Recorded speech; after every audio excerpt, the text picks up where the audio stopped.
Hello दोस्तों, नमस्कार। मैं हूँ ऐश्वर्या तिवारी। स्वागत करती हूँ अपने यूट्यूब चैनल पे आप सभी का। और हम दोनों बहन मिलकर बहुत ही प्यारा हवन गीत सुनाने जा रहे हैं। कैसे लगेगा कमेंट में जरूर बताना।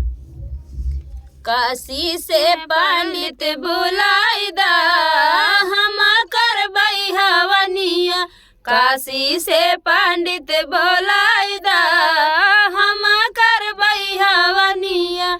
एही हवनिया में ब्रह्मा जी आए, एही हवनिया में ब्रह्मा जी आए। स्वागत में फुलवा बिछाइदा हम करबै हवनिया, स्वागत में फुलवा बिछाइदा हम करबै हवनिया। काशी से पंडित बुलाइदा हम करबै हवनिया, काशी से पंडित बुलाइदा हम करबै हवनिया।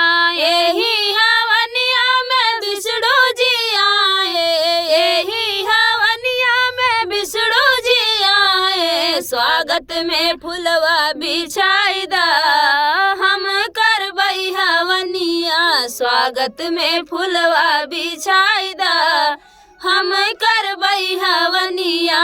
काशी से पंडित बुलाइदा हम करबै हवनिया, काशी से पंडित बुलाइदा हम करबै हवनिया।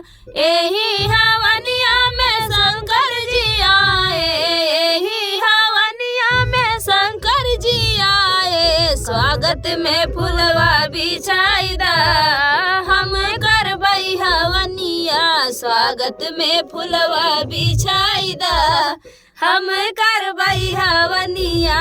काशी से पंडित बुलाइदा हम करबै हवनिया, काशी से पंडित बुलाइदा हम करबै हवनिया।